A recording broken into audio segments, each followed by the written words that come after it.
I'd like to ask you a few questions about your coworker. Oh, what would you like to know about Henry? I hadn't said which coworker. Oh, well, who would you like to know about? As a matter of fact, it's Henry.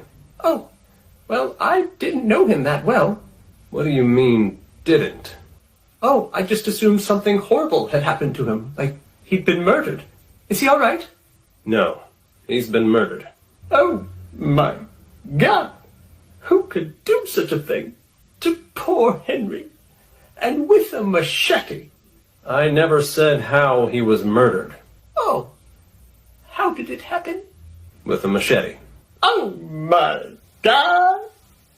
Sir, when was the last time you saw Henry? Oh, it must have been Tuesday, the day before it happened. I haven't mentioned when the murder took place. Oh, when did he die? On Wednesday. Oh, my God! Killed on a Wednesday by a machete.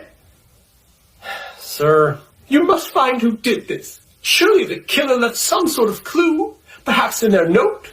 So you know about the note?